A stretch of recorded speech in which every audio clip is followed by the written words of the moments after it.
اچھا یوتھن شرمندہ تو نہیں ہوئی ہے؟ تو ارے اس یوتھن بچی کا ووٹ نہیں بنا لیکن وہ شرمندہ تو نہیں ہوئی ہے؟ ہاں دیکھا نا پھر میں نے ان کا کیسے منہ بند کیا. بھائی وہ تو اس وجہ سے چپ تھے کہ اگر یہاں پہ کوئی سیاسی بات ہو جاتی ہے تو ایسے تلخی پیدا ہوگی. اور بچی ہے یہ لگی ہوئی ہے بیچاری جوش جذبات کے اندر, اس کو بھی عقل آ جائے گی ٹھیک ہے. لیکن کہتے تھے 80 سال دے یوتھی ٹرے پھرتے نے. ویسے یہ عناصر پہلے بھی تھے ٹھیک ہے نا ہماری سوسائٹی کے اندر, لیکن میرا مطلب ہے کہ سوشل میڈیا نے صرف ان کو بے نقاب کیا ہے, ان کی گفتگوؤں کو, ان کے بولنے کے معیار کو وہ بے نقاب کیا ہے, اس کو وہ منصہ شہود پہ لے آیا ٹھیک ہے. تو منصہ شہود پہ آنے کا جو ہے ایک اور واقعہ سن لیجئے کہ آج گزشتہ ایک ہفتے سے لگ رہا ہے کہ جیسے عمران خان نواز شریف اور پی ایم ایل این جو ہے اس نے مطلب کہ آپس میں اور ملٹری اسٹیبلشمنٹ کے ساتھ وہ ایسے ہو گئے ٹھیک ہے. وہ اسی لیے ہمارے کیس بھی ختم نہیں کر رہے نا وہ پی ایم ایل این والے کہ کبھی بھی ادھر سے ہدایت آ سکتی ہے کہ پھڑ لو انہوں ٹھیک ہے, تو چکنا پڑے گا. تو پی ایم ایل این کی قیادت یہ انشور کر رہی ہے کہ وہ کیس دبا دیے جائیں, کہ نچلی فائل کے اوپر رکھ دیے جائیں.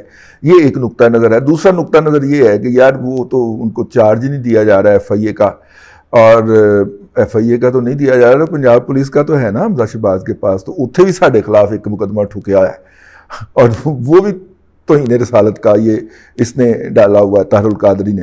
تو اس کی ہی تحقیقات کروا کے تو اس کیس کو عدالتیں چڑھا دیجئے. میں کو یہ نہیں کہہ رہا کیس ختم کر دیجئے, اس کی تحقیقات کروا دیجئے. اگر وہ ثابت ہو جائے تو عدالت چڑھا دیجئے, اگر نہیں ثابت ہوتا تو عدالت سے ہمیں کلین چیٹ لگوا دیجئے, کسی بھی دن نکال سکتا ہے کوئی ٹھیک ہے.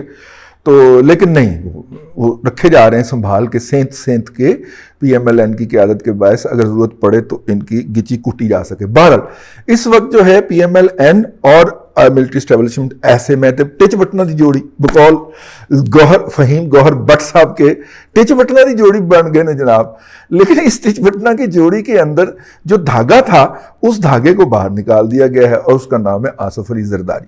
اور آصف علی زرداری صاحب کی میں دیکھ رہا ہوں گزشتہ 3 روز سے جو ہے وہ کریکٹر اسیسنیشن ریزیوم ہو گئی ٹھیک ہے, ایک دفعہ پھر شروع ہو گئی ہے. اور اس کے پیچھے وہی ہے نا جو ہوتے ہیں ہمیشہ. اور راؤ انوار کا انٹرویو کروایا گیا ہے اس کی ایک سٹیپ کے طور پہ.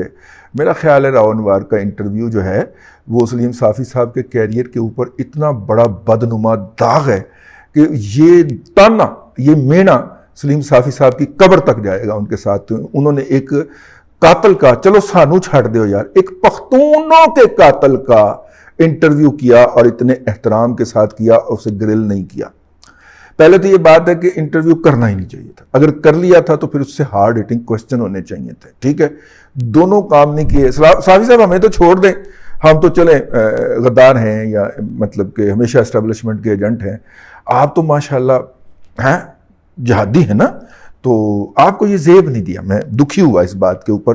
اتنی بھی کیا مجبوری ہوئی یار, میرا مطلب ہے اتنی بھی کیا پیشہ ورانہ اور ادارہ جاتی مجبوری ہوئی. ادارے کو آئی ایس پی آر نے ابھی صرف ہڈی ہی ڈالی ہے نا کہ ہم کو پروڈکشن کیا کریں گے جیو کے ساتھ مل کے, پہلے جو ایئر وائی کے ساتھ مل کے کیا کرتے تھے. ایئر وائی کو تو یہ بھی دکھ نہیں نا بھول رہا ٹھیک ہے نا.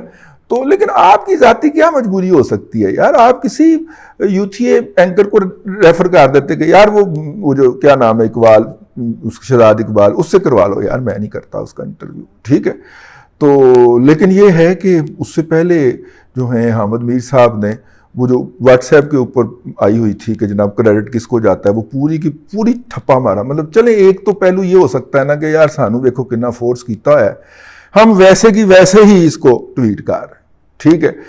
اور بھی بہت سارے لوگوں نے کیا, لیکن حامد میر صاحب جو ہیں میں ان کا بہت زیادہ احترام بھی کرتا ہوں, پیار بھی کرتا ہوں. یہ ان کے شان نہیں تھا یار, نہیں کرنا چاہیے تھا ٹھیک ہے. خیر پھر میں نے سوچا کہ یار جی میری بھی ایڈی نوکری ہوں اور مجھے بھی اسی فورس کے ساتھ یہ پوسٹ آتی تو کیا میں نہ کرتا. تو میں نے کہا کہ میں تو کرتا. اگر میں خود کرتا تو پھر مجھے حامد میر کو بھی اتنی لیبرٹی تو دینی چاہیے کہ ظاہر ہے وہ تو بہت سٹیک ان کا بہت ہائی ہے, عہدہ بھی ہائی ہے, پلیٹ فارم بھی ہائی ہے ٹھیک ہے، خدا خدا کر کے وہ سکرین پہ واپس آئیں اور وہ ایک اس ٹویٹ سے انکار کر کے پھر اپنے آپ کو خطرے میں ڈال لیں. تو خیر، تو بات شروع ہوئی تھی زرداری صاحب سے. تو زرداری صاحب کی جو میڈیائی چترول شروع ہو گئی اور اس چترول کی وجہ جو ہے وہ بیٹی ہیں ان کی صاحبزادی جو ہیں، اور انہوں نے جو سٹینڈ لیا مشرف صاحب کے اس کے اوپر واپسی کے اوپر. بائی دا وے مشرف صاحب کی فیملی نے خود ہی عقل مندی کا ثبوت دیتے ہوئے انٹیمیٹ کیا ہے کہ وہ واپس نہیں لانا چاہ رہے ہیں ان کو، مطلب نہیں مردہ حالت میں واپس نہیں لانا چاہ رہے. لیکن وہ جو انہوں نے آگے سے ریئیکٹ کیا زرداری صاحب کی صاحبزادی نے، اور جس طرح مطلب کہ ان پیپلز پارٹی سے بھی تو کچھ لوگ اس کو بڑے صدقے واری جا رہے تھے نا، ٹھیک ہے، ان کو شٹ اپ کال دی، تو وہ زرداری صاحب کا گناہ مانا گیا. اور ہو سکتا ہے زرداری صاحب اس موقع کے اوپر اس کو نظر انداز کر سکتے اگر ان کی اپنی ذات ہوتی تو، لیکن نوجوان ہے، بیٹی ہے، وہ اس کو مطلب کہ اپنی والدہ یاد آ گئی. تو بیٹا وہ تو ٹھیک ہے، لیکن یہ بھی تو نامزد تھے نا بیٹا، اپنا اللہ بھلا کرے، چودھری پرویز الہی بھی تو اس میں نامزد تھے نا، جس میں بی بی شہید نے اپنے قاتلوں کی نشاندہی کی تھی، تو وہ بھی تھے اس کے اندر. تو مطلب کہ آپ کے ابا نے معاف کر دیا بیٹا تو آپ بھی معاف کر دیتے، لیکن انہوں نے جذباتی ہو کے وہ ٹویٹ کر دیا، تو اس کے بعد زرداری صاحب کی چترول شروع ہو گئی ہے اور میڈیا کے اوپر ان کا جو ہے اب ایسے ایسے الزامات لگائے جائیں گے. مثلا وہ جو الزام لگایا گیا ہے اس میں اس کو مطلب کہ اس کو ان کیا گیا ہے اپنا کیا نام ہے مرحوم رحمان ملک صاحب. میں ان کا شدید ناقد بھی ہوں ذاتی حوالے سے بھی اور ان کی سیاسی نظریات کے حوالے سے بھی، لیکن اب اللہ کے پاس چلے گئے ہیں یار، اللہ تبارک تعالیٰ کا معاملہ ہے ان کے ساتھ، وہ جانے اور اللہ جانے. لیکن یہ ہے کہ ان کو شامل کر دیا گیا ہے. اب وہ قبر سے نکل کے آئیں گے رحمان ملک صاحب اپنی صفائی دینے کے لیے کہ وہ قاتل غنڈے قاتل کرائے کے قاتل راو انوار، یہ میں نے تو نہیں کہا تھا. اب کیا رحمان ملک قبر سے اٹھ کے آئے بتانے کے لیے؟ تو خیر یہ ہے جی. ایک دوسری خبر تھی، میں نے کہا آپ کے گوش گزار کر دی جائے. اللہ تبارک و تعالیٰ آپ کو آسانیاں عطا کریں اور آسانیاں خلق خدا میں تقسیم کرنے کی توفیق عطا کریں.